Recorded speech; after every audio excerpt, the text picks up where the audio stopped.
Olá, olá, 12 de junho de 2020, confira as principais notícias desta sexta-feira.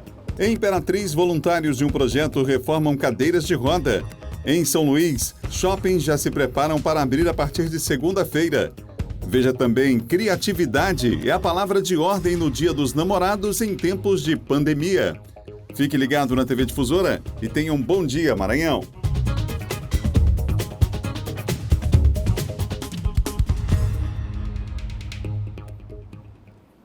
Esse é o nosso desejo, o desejo de toda a equipe aqui da TV Difusora, que você tenha um excelente dia, uma ótima sexta-feira. Vamos juntos até às 8 horas, quando chega o primeiro impacto. Tem muita informação para você no nosso Bom Dia desta sexta-feira. Já tem Diogo Cutrim falando de política, Silvio Alves atualiza os principais assuntos da área de segurança também. Vem comigo então até 8 horas. Obrigado, gente, pela audiência que só cresce em todo o Maranhão, em especial os amigos aí do interior do estado, recebendo o nosso abraço em Santo Inês, Caxias, Codó, Balsas, Açailândia.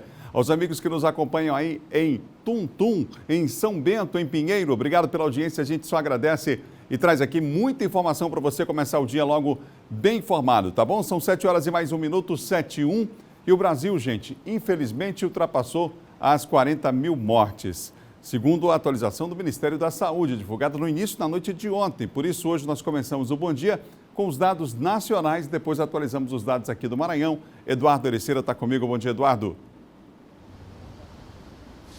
Pois é, Adalberto, muito bom dia a você, bom dia a todos que acompanham o Bom Dia Maranhão, uma ótima sexta-feira a todos.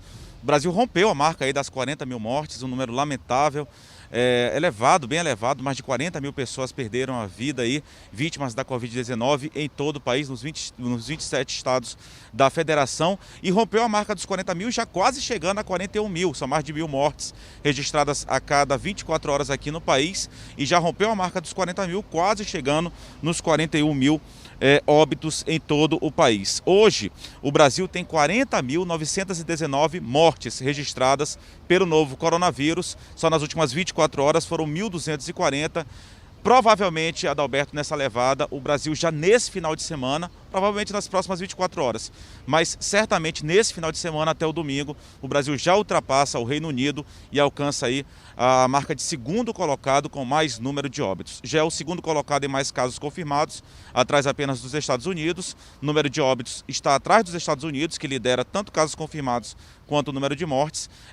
Em relação à questão de óbitos, permanece atrás do Reino Unido, mas já bem próximo ao segundo colocado, e já neste final de semana, se continuar com esse número de mortes, acima de 1.000 mortes em 24 horas sendo registrados aí diariamente, o Brasil já nesse final de semana ultrapassa o Reino Unido em relação também à questão do número de óbitos, ficando atrás apenas dos Estados Unidos em casos confirmados e também em número de mortes. Nas últimas 24 horas também o número de casos confirmados aumentou bastante, mais de 30 mil casos confirmados, 30.412 novos casos do novo coronavírus em todo o país, totalizando agora 802.828 casos confirmados da Covid-19 no Brasil. Número bastante elevado.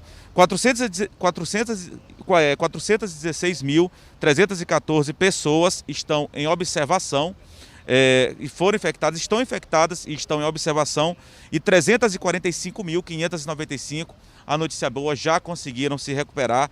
Mais de 345 mil pessoas já conseguiram vencer a luta aí contra a Covid-19. Daí da importância de seguir as recomendações ainda, uma curva bastante ascendente, tanto de casos confirmados quanto aí de óbitos de pessoas que já perderam a vida infectadas pela Covid-19. Adalberto, a gente chama a atenção para um decreto estadual que determina o uso de máscaras no transporte público. Isso é em todo o país, aqui no Maranhão não é diferente. Alguns passageiros, infelizmente, lamentavelmente, ainda insistem em deixar de lado a proteção, que protege tanto a ele que está utilizando a máscara, quanto as outras pessoas que estão no transporte público ou mesmo até circulando pela rua. Nesta semana, acredite, uma mulher atacou um ônibus ao ser impedida de entrar. A gente preparou uma reportagem relacionada a este assunto. Vamos acompanhar. Essa cobradora relata a confusão gerada por uma usuária do transporte público. Tudo aconteceu porque a passageira, mesmo sem máscara, queria utilizar o ônibus. Uma senhora subiu dentro do ônibus sem a máscara, foi solicitado pelo motorista a máscara. A mesma disse que não tinha, que ela já estava de máscara. A gente ficou 30 minutos parado porque ela não quis descer do ônibus, Por irresponsabilidade dela, tive que chamar a polícia, mas não apareceu. Até a hora que a gente saiu, porque estava vindo um carro atrás da gente, coloquei os passageiros no outro carro, Vila Cafeteira. Depois que eu coloquei os passageiros no outro carro, ela desceu. Desceu, estava xingando o motorista, me xingou. Nos últimos dias estão se tornando frequentes os ataques a ônibus, motoristas e cobradores. Isso porque muita gente tem resistido em seguir as recomendações das autoridades de saúde. E o uso das máscaras é uma delas. Nesse vídeo, por exemplo, depois de ser barrada, essa mulher pega uma pedra e quebra uma das janelas do ônibus. Nós estamos fazendo um trabalho do dia a dia dentro dos terminais com os usuários. A partir do dia 20, nós já vamos estar distribuindo mais 1.000 máscaras à entidade, soltando panfletos para conscientizar o usuário de transporte coletivo dos cuidados que tem que ser tomado e ser respeitado. E que o motorista, o cobrador, não é culpado dessa situação. As pessoas têm que se conscientizar e entender que é o bem-estar para todos. O Afonso, que é usuário do transporte público, nos conta que tem percebido a população mais consciente quanto ao uso de máscaras. O público está começando a ter uma consciência maior e a gente percebe que no transporte público o pessoal tem usado máscara com frequência. Dificilmente a gente vê. Já o Boni revela que nem todo mundo tem essa consciência. Por isso ele diz que é a favor de fiscalizações em toda a cidade. Tem muitos que são poucos, né? A minoria não usam. Mas assim, a gente vê que não tem uma fiscalização, né? Para estar acompanhando essas pessoas que não estão utilizando, né? Por meio de nota, o Sindicato dos Rodoviários do Maranhão informa que repudia todo e qualquer ataque a trabalhadores que atuam no transporte público da Grande São Luís por impedirem que usuários do sistema entrem nos coletivos sem as máscaras. A entidade lembra que o uso de máscaras é obrigatório e, por esta razão, motoristas e cobradores continuarão barrando passageiros que estiverem sem esse item de proteção individual que tem se tornado indispensável na prevenção da Covid-19.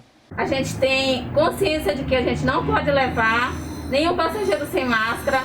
Se você for sair de casa, use máscara. Não por você, já que você não tem amor à sua vida, mas tem amor à vida dos outros, à vida do seu semelhante. Pois é, Adalberto, inadmissível ainda, a gente já falou em outras situações aqui, uma pessoa que sai hoje de casa sem estar utilizando máscara, não só no transporte público, mas circulando aí pelas ruas. A gente sabe que há vários pontos de aglomeração hoje, infelizmente muitas pessoas que ainda saem de casa sem ser para algo essencial.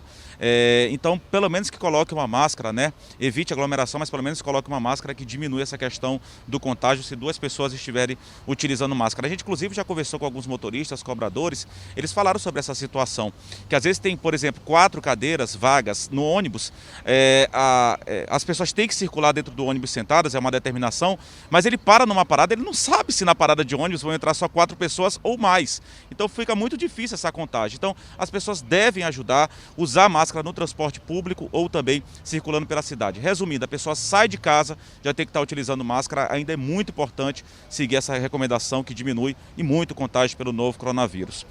Adalberto, dados aqui locais, mais de 55 mil casos confirmados aqui no estado do Maranhão, 55.680, sendo 24.802 casos ativos, 1.360 óbitos e 29 mil, quase 30 mil pessoas, notícia muito boa, quase 30 mil pessoas, 29.518 pessoas conseguiram se recuperar.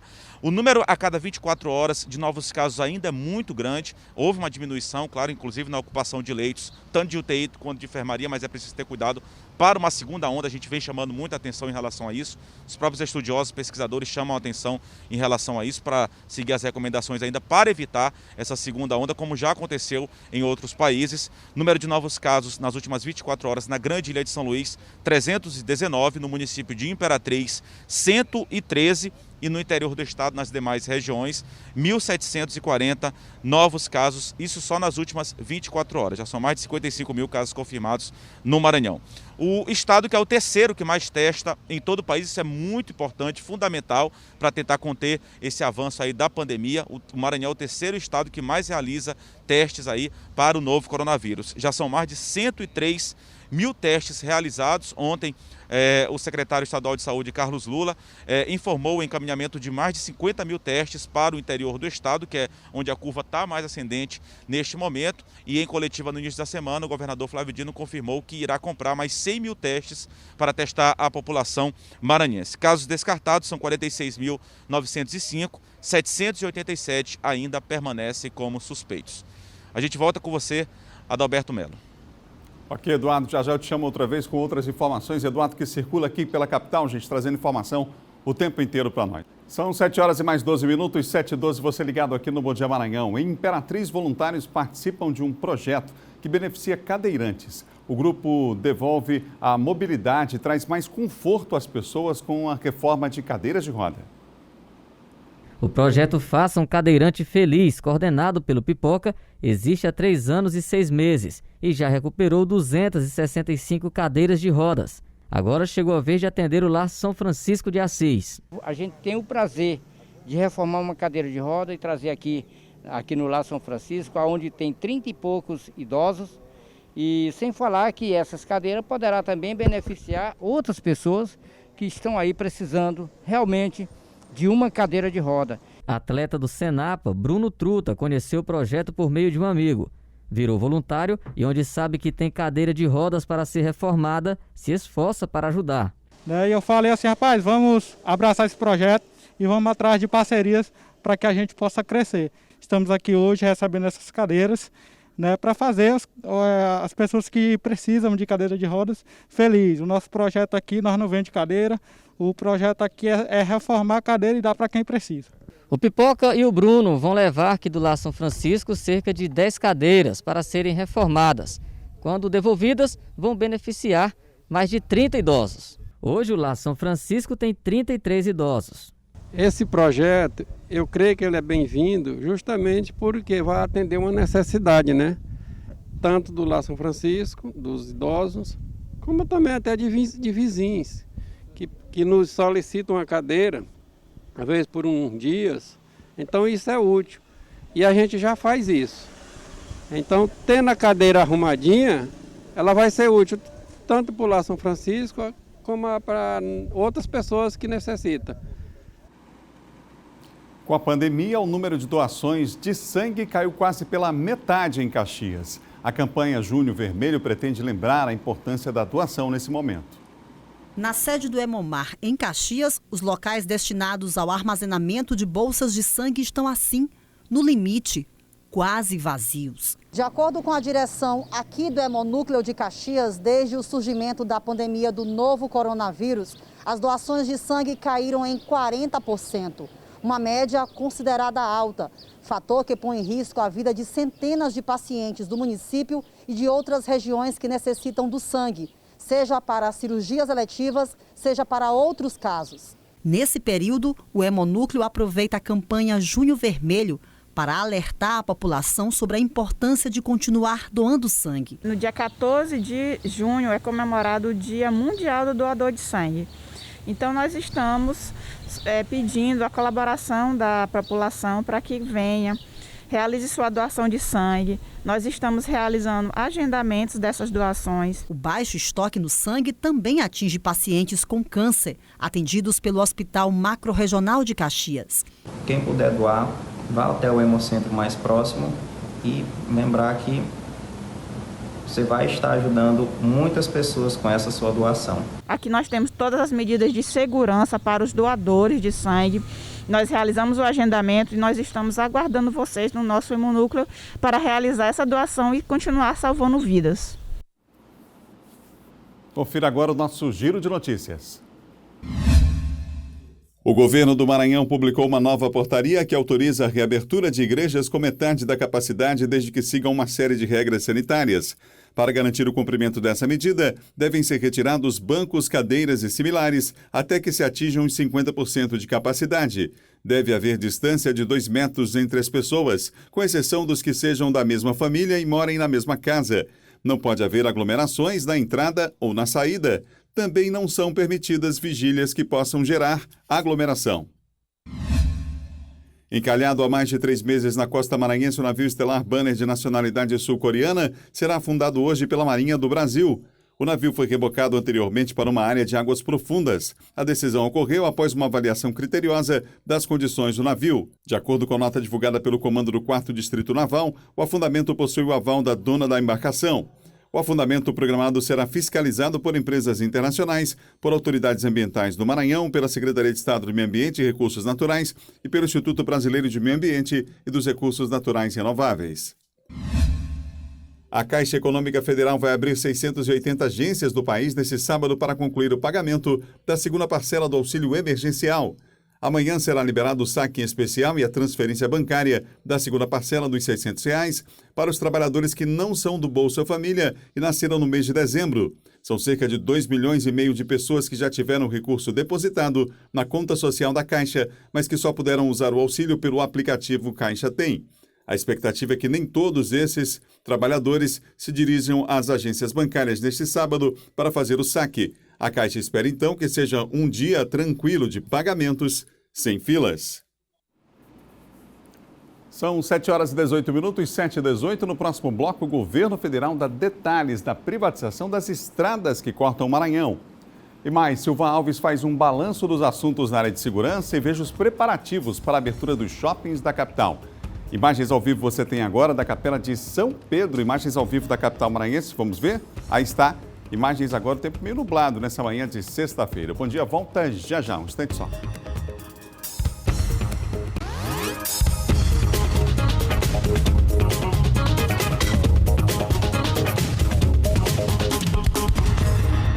São 7h21 de volta, Bom Dia Maranhão, ao vivo para todo o estado aqui pela TV Difusora. E agora a gente vai falar de segurança.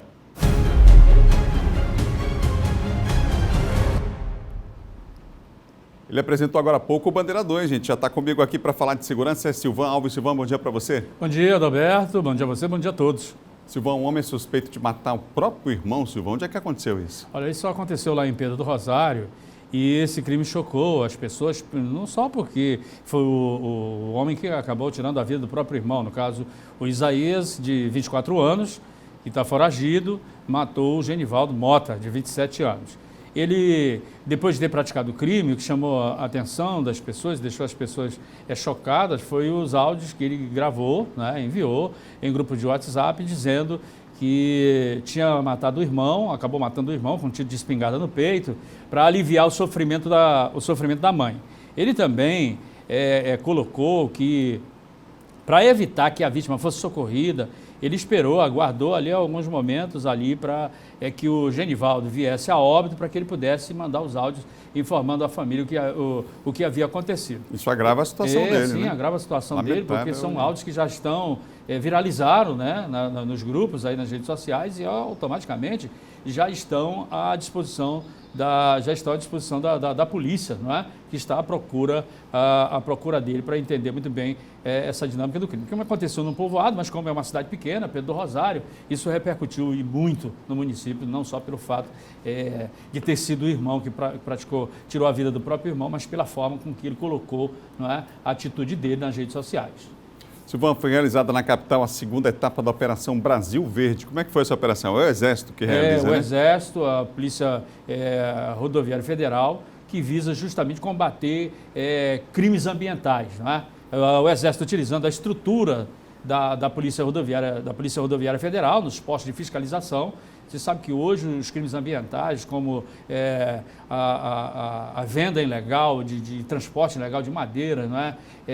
Tráfico de animais silvestres também, isso tem crescido bastante. E aí, nesses pontos de fiscalização, com a presença do Exército, isso acabou inibindo muito desse tráfico aí de madeiras e também de animais silvestres aí nas estradas do Brasil. É uma operação nacional. Silvan, câmeras de segurança flagraram um homem realizando furtos em um bar. Foi aqui na capital? É lá no Vinhais. Esse indivíduo aí, ele já é bastante conhecido. Só nesse estabelecimento, onde as imagens de câmera de segurança mostram esse indivíduo aí chegando no Bar do Jorjão, que é um local assim, bastante conhecido lá no Vinhais. Essa é a terceira vez que ele foi nesse estabelecimento aí. A polícia dispõe dessas imagens aí de câmera de segurança porque esse homem aí, ele seria autor de vários arrombamentos ali naquela região ali do Vinhais, em residências, estabelecimentos comerciais. Essa não seria a primeira ação dele, né, contra estabelecimentos. E o que chama atenção é a tranquilidade dele, né, de entrar no imóvel, escalar a parede, escalar o muro, depois entra lá no estabelecimento, vai para a cozinha, ele se alimentou lá, né, comeu lá dentro do estabelecimento, tudo isso mostrado pelas câmeras de segurança. Todo esse intervalo aí dá mais de 30 minutos ele permanecendo lá dentro do estabelecimento. Tem uma casa de uma idosa, que ele entrou também há dias atrás, tem um outro estabelecimento que é um mercadinho, tem um depósito também de bebida, um outro depósito de venda de água e por aí vai, né? Nesses outros estabelecimentos ele não foi flagrado pelas câmeras de segurança, mas as características, né, de câmeras de rua mostraram que o indivíduo é o mesmo indivíduo que vem praticando esses arrombamentos ali no Vinhais. Obrigado, Silvan. Até segunda-feira. Bom final de semana. Tá? Bom fim de semana a você, Adalberto, e a todos. Silvan Alves, que apresenta de segunda a sexta o Bandeira 2 aqui na TV Difusora. São 7 horas e 25 minutos, 7h25. A partir de segunda-feira, os shoppings da Grande Ilha voltam a funcionar. Até lá, o trabalho dos lojistas será de adaptação e preparação dos ambientes para receber os clientes com segurança. Por enquanto, todos eles seguem de portas fechadas. Mas se não houver mudanças de planos, shopping centers reabrem na próxima segunda-feira. Assim também como os estabelecimentos comerciais da Rua Grande. Tudo depende, é claro, dos índices de contaminação da Covid-19 aqui no estado. Esse protocolo foi construído em debates exaustivos com a classe empresarial e deve ser rigorosamente observada, principalmente pelos clientes. Os clientes têm que exigir das lojas e demais empreendimentos que eles tratem com toda a segurança os seus funcionários e também os seus clientes. Nós temos também a obrigatoriedade, que é genérica e inerente a todos os segmentos, do uso da máscara, do distanciamento social, do álcool, do sabão, enfim, das normas básicas e normas mais severas para alguns estabelecimentos que estão lá listados na portaria de número 39. Se tudo ocorrer como previsto, lojistas terão que redobrar os cuidados quanto às regras sanitárias fundamentais. Entre elas, o uso de máscaras, a proibição de aglomerações, o oferecimento de água e sabão ou álcool em gel aos clientes e funcionários, além de levar em consideração as recomendações de distanciamento social. Além da retomada da economia, a reabertura dos shopping centers é defendida pela classe empresarial como a melhor alternativa para a manutenção dos empregos. Com relação aos impactos, a gente está falando do setor de shopping center no estado do Maranhão, possui 11 shoppings e geram quase 60 mil empregos na sua cadeia direta ou indireta. Então essa retomada propicia que boa parte desses empregos seja preservado e que essas empresas também consigam buscar uma reação em função do período tão difícil que a gente está passando, que é essa crise em função do coronavírus. As expectativas dos empresários quanto à possibilidade de reabertura dos shoppings em todo o estado são as melhores possíveis. Isso porque, de acordo com eles, esses estabelecimentos passaram por um processo rigoroso de adaptação, principalmente no que se refere à sinalização e à higienização.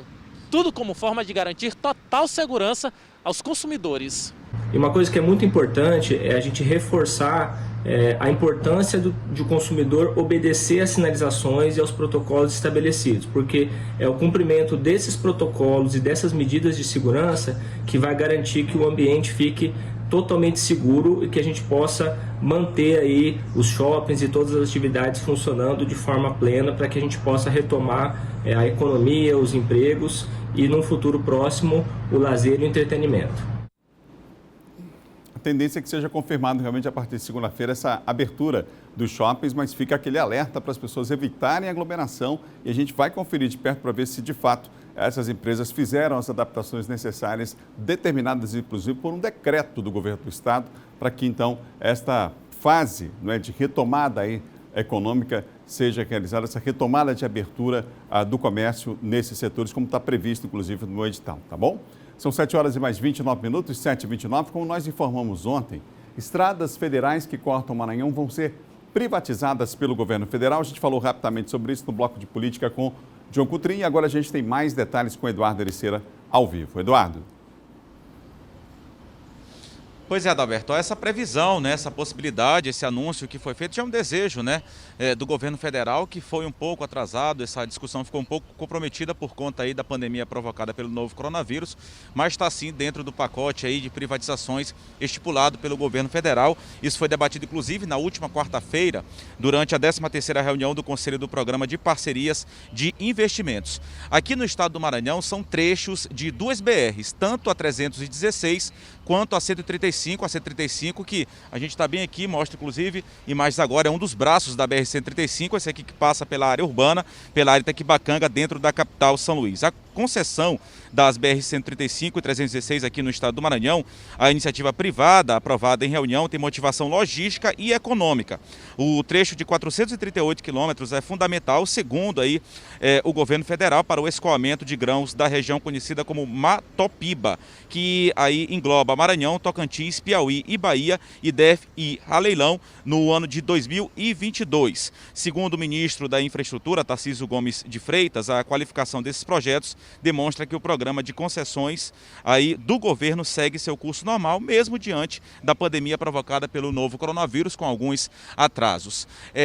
Alguns partidos contestam essa política de privatização, um deles é do PDT, que inclusive questionou, por exemplo, a privatização da Casa da Moeda, bem como a da questão aí das privatizações envolvendo rodovias federais, e também dentro dessa política há alguns setores aí portuários e aeroportuários. Aqui, por exemplo, no estado do Maranhão, a gente cita aí o desejo do governo federal de privatizar também os aeroportos, tanto aqui da capital São Luís, quanto do município de Imperatriz. O PDT foi um dos partidos que fez esse questionamento, outros partidos também, mas está dentro ainda da agenda, mesmo aí com a pandemia em todo o país, ainda está dentro da agenda essa política de privatizações que deve abranger todos esses setores, portuários, aeroportuários, rodoviários, ainda aí segundo declarou aí o ministro Tarcísio Freitas.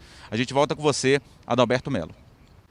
Obrigado, Eduardo. Um abraço você que acompanha a nossa programação pelas nossas redes sociais, aqui com a gente no Bom Dia Nessa Manhã, no Facebook, também no Instagram. Muita gente acompanhando a programação. Tem o Joseph Costa, Isaías Carvalho, a Carla Souza está lá em São Paulo, mas ela diz que não perde o Bandeira 2 e nem um bom dia para saber das informações da sua terra, terra que ela ama. Carla Souza Santos aí dizendo que adora o Maranhão. A Joana Medeiros está com a gente também, desejando um bom dia para toda a equipe aqui da TV Difusora. São 7h32. Vem comigo porque agora é hora de conferir a previsão do tempo. E aquela pergunta a gente faz outra vez, será que vai chover?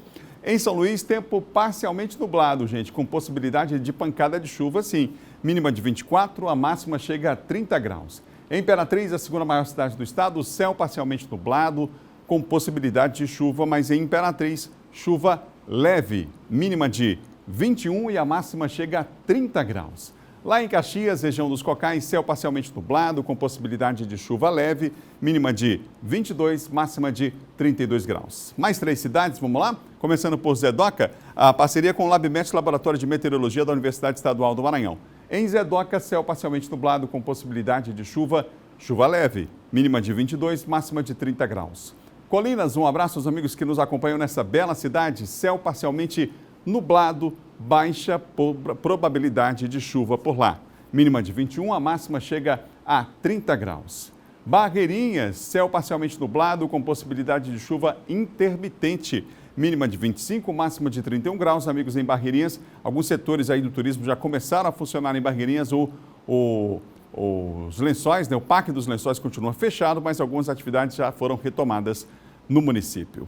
No próximo bloco, os desafios dos casais apaixonados aí em tempos de pandemia. Hoje é Dia dos Namorados e a gente vai ver que a criatividade está em alta e tem que ser assim por conta desse distanciamento, né? São 7h33. Você vai ver também John Coutrin falando de política no quadro aqui do Bom Dia. A gente volta já, um instante só.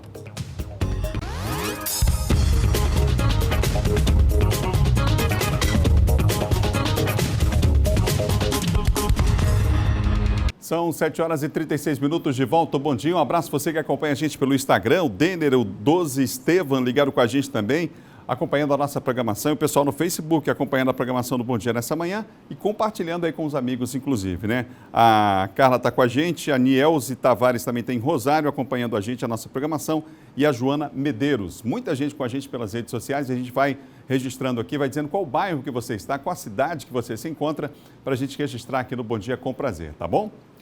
Em Imperatriz, a movimentação foi intensa, gente. O número de passageiros na rodoviária da cidade foi acima do esperado nesse Corpus Christi. Trânsito intenso na BR-010 no perímetro urbano da cidade, no dia de Corpus Christi. O movimento relacionado ao funcionamento de atividades comerciais em pleno feriado.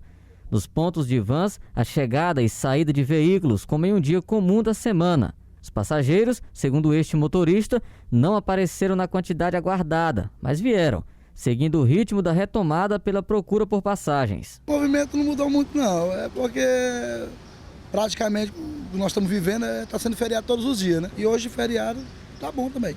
Dona de restaurante próximo ao ponto de vans da antiga rodoviária, Dona Lúcia estava na expectativa pelo horário do almoço. O pessoal procura vir procurar o almoço, né? Na hora do almoço é que aparece gente para vir comprar o almoço. No terminal rodoviário de Imperatriz, os representantes de empresas de ônibus afirmam que a movimentação no dia de Corpus Christi ficou acima da esperada para o feriado.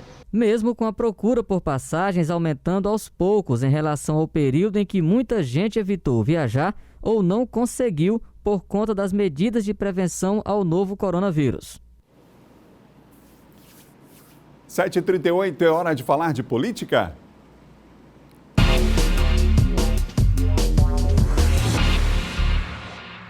Comigo, John Coutrin, e hoje a gente começa falando exatamente da política nacional. John, bom dia. Bom dia, Adalberto, bom dia a todos. Ô, John, o presidente Jair Bolsonaro gravou, a gente tem um vídeo aqui que ele fala sobre a necessidade das pessoas arranjarem um jeito de filmar as UTIs de hospitais. A gente sabe que o UTI é um lugar que não é para entrar todo mundo, assim, né? É restrito. É restrito. Mas ele pediu para arrumarem um jeito. O vídeo, ele fala isso no vídeo? Tem, Adalberto. O que acontece? O presidente, na live de ontem, né? Ele colocou em suspeita aí esses gastos, né, com leitos de UTI e respiradores também. Ele avalia que pede que a população fiscalize, né, que vá, invada os hospitais, aliás, entre nos hospitais e verifique se os leitos estão ocupados ou não, né, leitos de UTI. E é óbvio que isso, de forma alguma, pode acontecer, porque primeiro que os leitos e hospitais de campanha, né, são justamente feitos para separação, para isolamento, né? Como é que a pessoa vai lá entrar no hospital, né, com risco de pegar o coronavírus ou qualquer outro tipo de doença? Cabe o termo invasão que você usou aí, isso. Porque se é para entrar de qualquer jeito, é uma invasão, né? Pois pode ser uma invasão. Exatamente.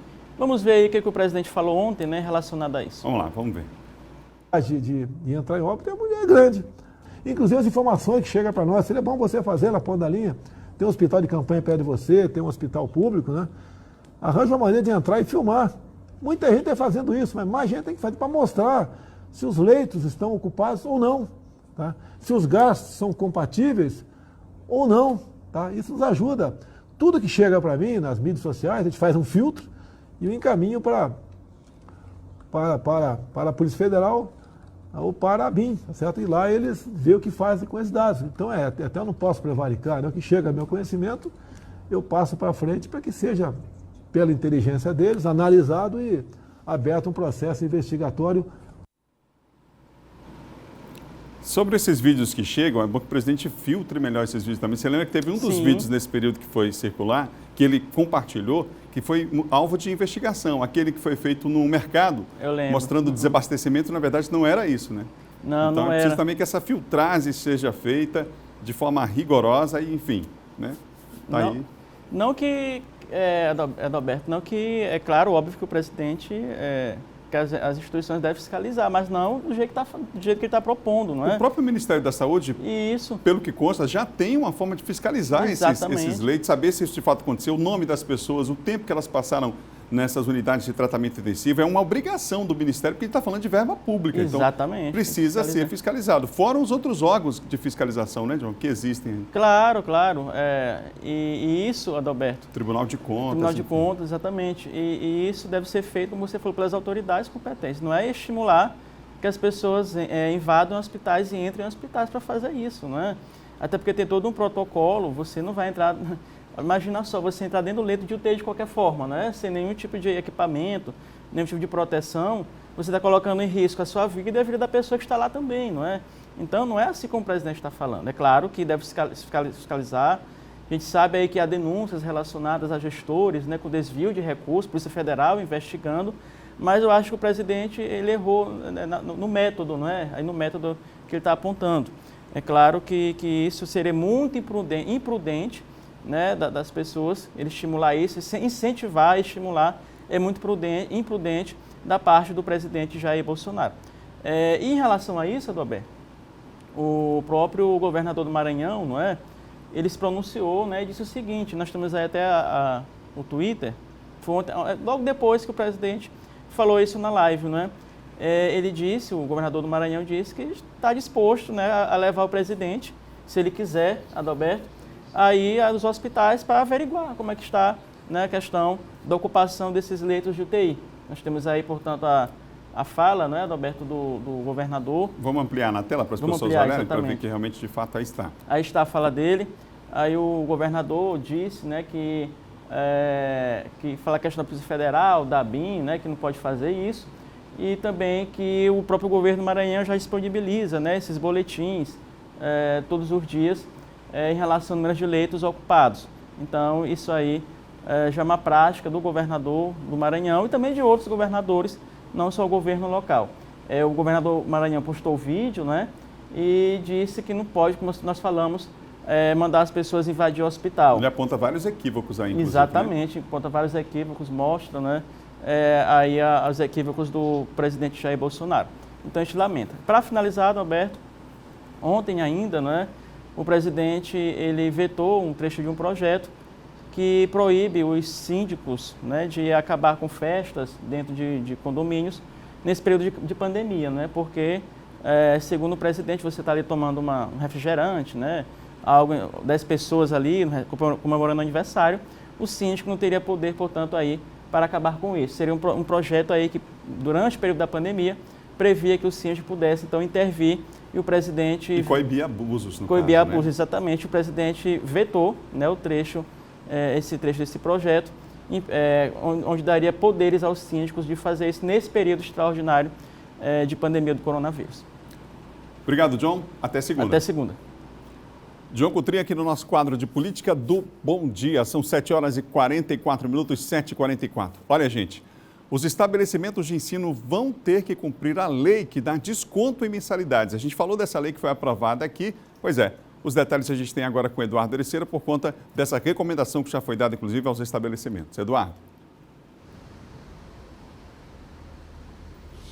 Pois é, Adalberto, o sindicato aí que é responsável pelas escolas de ensino particular, ele se manifestou a respeito desse decreto aí. A gente lembra que a Assembleia Legislativa aprovou essa redução das mensalidades nesse período de pandemia. Muitas escolas, cursinhos, enfim, cursos em geral, estão promovendo aulas remotas por meio de videoconferência, enfim, mas outras optaram por nem realizar as aulas dessa forma. Então, há aí um projeto de lei que foi aprovado, já é lei, na verdade, aprovado aí pela Assembleia Legislativa, de redução em até 30% das mensalidades. O sindicato responsável aí pelas escolas de ensino particular, ele se manifestou a respeito dessa determinação, dessa lei estadual que determina a redução das mensalidades. Segundo o sindicato, ele informou por meio de nota que a entidade tem o poder aí de fazer a recomendação, mas não tem o papel de determinar como as instituições devem prosseguir, já que cada escola, aí, cada instituição de ensino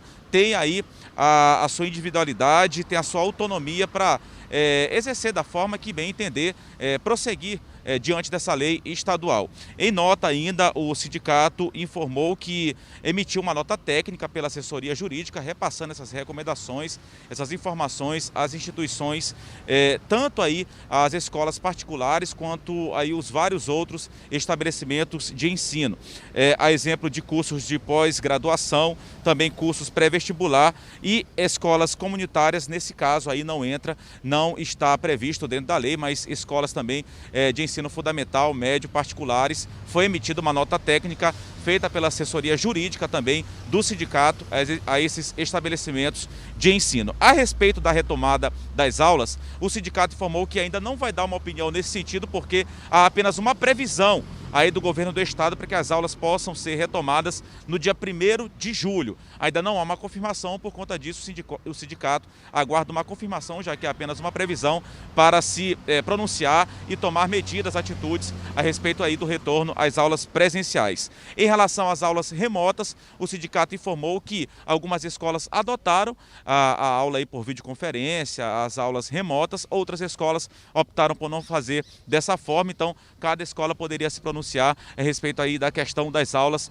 por meio da internet, de forma remota, no caso, por meio de videoconferência. A gente lembra que no dia 27 de abril foi o dia aí que a Assembleia Legislativa aprovou esse projeto de lei de 30% até 30% na redução das mensalidades durante esse período de pandemia. Foram 24 votos a favor, na oportunidade, 24 votos a favor, apenas um voto contra e 2 abstenções entre os deputados que participaram dessa sessão no dia 27 de abril. A gente volta com você, Adalberto, desejando um ótimo final de semana a todos, de muita consciência e saúde. Obrigado, Eduardo. Muita saúde para você também. São 7h48, 7h48. A mobilidade permitida pelas plataformas digitais está mudando o jeito de se ver televisão. Além disso, agora é possível, inclusive, compartilhar seus programas favoritos e assistir no horário que bem entender. Vamos ver na reportagem de Andréa Brito e Antônio César. Trabalho home office, aulas online, novas estratégias de comércio, contatos familiares e até mesmo desfrutar de um momento de lazer. A internet vem reconfigurando nossas vidas e fez do celular e das redes sociais nossos grandes aliados. O jeito de ver televisão também mudou. A mobilidade proporcionada pelas redes sociais dá ao telespectador internauta a possibilidade de acompanhar em tempo real a transmissão de seus programas preferidos pela tela do celular em qualquer lugar que ele estiver. Desde o mês de maio, a TV Difusora está transmitindo seus telejornais nas mídias sociais da emissora. O responsável pela gestão de conteúdo fala da receptividade do público. No caminho de casa, eles podem tomar o café, sair de casa e acompanhar o Bandeira 2, o Bom Dia Maranhão, acompanhar o Hora D, o Tudo de Bom, e na volta do trabalho assistir o Jornal da Difusora. Então eles não precisam mais ficar dentro de casa, em frente à TV, para assistir. Com o celular agora eles podem acompanhar a programação da Difusora em qualquer lugar. A aprovação do público é a prova de que o telespectador está cada vez mais no ambiente virtual. Eu estou gostando bastante que agora a Difusora está transmitindo todos os seus programas pelas redes sociais, porque assim eu consigo estar aproveitando o Jornal da Difusora quando eu volto do trabalho. Eu queria dar os parabéns para a TV Difusora, que agora ela está transmitindo as suas programações através de redes sociais, e eu particularmente amo, porque eu sou sempre ligadinha ali, sempre quando eu estou indo ao serviço ou no meu horário de almoço. A migração para o ambiente virtual é um caminho sem volta e o futuro de emissoras de todo o mundo e de um novo tipo de telespectador, que quer a liberdade de produzir seus próprios conteúdos e a comodidade de buscar seus programas preferidos a qualquer hora e de qualquer lugar. Eu queria dar os parabéns para a Difusora, porque está passando os programas nas redes sociais. Valeu, Rara. Um beijão para você. Obrigado aí a todos que participaram da reportagem aí, né? E destacaram esse trabalho que está sendo feito aí nas redes sociais. E a gente quer mandar um alô aqui, inclusive, aproveitar para o Francisco Teixeira, que está com a gente, a Lenise Costa, o Carlos Fex está lá em Brasília acompanhando a nossa programação, o Leandro Henrique Souza com a gente também, a Carla está lá em São Paulo. Enfim, a gente aproveita também a oportunidade para que pessoas fora do Maranhão possam ter as notícias aqui do seu estado, né? Olha, o amor é capaz de vencer tudo, até a distância em tempos de pandemia. Nós vamos ver na reportagem da Anice Ribeiro e do Vanderlei Ramos que a criatividade vai ser colocada à prova em uma das datas mais celebradas do ano. 12 de junho, Dia dos Namorados. Um dia que é comemorado desde a década de 40 no Brasil, mas que no resto do mundo é celebrado em fevereiro. Mais do que uma estratégia comercial, 12 de junho se tornou o nosso Dia dos Namorados, também por uma questão religiosa. É que um dia depois é comemorado em todo o país o dia de Santo Antônio, o santo casamenteiro. E que ao longo da história juntou muitos casais, gente de fé e de amor. Afinal, a data trata exatamente disso. Em décadas, a arte da conquista também mudou. Quando começou a festa, pronto, aí aquela musicazinha tá bacana, né? E eu fui lá, tirei lá para dançar e estamos até hoje. E ele dançava tão bem que eu parecia que eu estava bailando, entendeu? Então aí foi com a convivência, com os encontros, a gente foi se apaixonando cada dia mais. O que era cortejo acabou virando curtida na foto postada e o convite para sair já fica subtendido num match na rede social. Depois de Santo Antônio, a tecnologia também tem juntado muita gente. O lugar onde a gente estava montando a hamburgueria fazia rota com o caminho dela do trabalho, né, do consultório para casa. E aí a gente conseguiu se encontrar no aplicativo e conversamos por umas 2 semanas e decidimos nos encontrar. A Leane e o Rafael são um desses casais que se conheceram na rede social. 6 meses depois, eles já estavam casados. A gente passou 2 semanas só conversando. Quando eu cheguei de viagem, a gente já marcou de encontrar. Desse dia que a gente encontrou, passou 1 semana, a gente já estava namorando. E depois passou mais 2 meses, já estávamos noivos e 6 meses depois casados. Então foi bem rápido mesmo. Do dia que a gente se conheceu até estar casado foi em menos de 6 meses. E é incontável o número de casais nessa mesma condição. Até aqueles que quase sempre estiveram a milhares de quilômetros de distância, que só precisaram de um clique e uma conversa virtual para virarem um casal.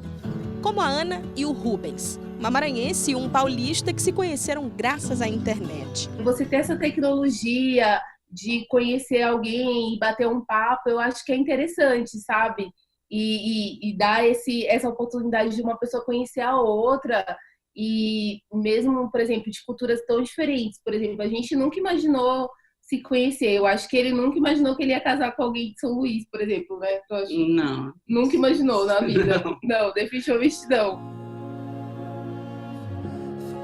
E o Dia dos Namorados sempre foi motivo de comemoração, cada um da sua forma, mas mantendo aquela essência de data mais romântica do ano. Indispensável para uns e só simbólica para outros. A gente sempre bola uma viagem, um jantar especial, algo nesse sentido, né?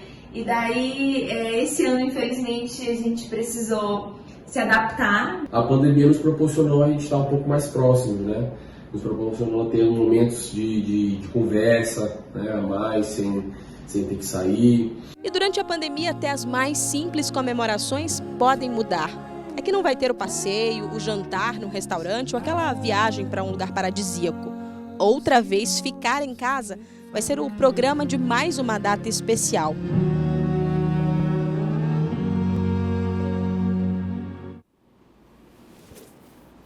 Muito legal, né, gente? A produção da Aline Cantanhede, a edição do André Parga, toda a equipe envolvida aí. Muito legal, muito bom. A gente se encontra amanhã no Bom Dia. Aliás, amanhã não, que é sábado, mas na segunda a gente vai estar por aqui, tá bom? Outras notícias você confere no nosso portal MA10. A todos um ótimo fim de semana, uma feliz noite especial hoje, Dia dos Namorados, né? A todos os apaixonados. Vamos lá, o amor tá no ar. Tchau, tchau, valeu, até segunda.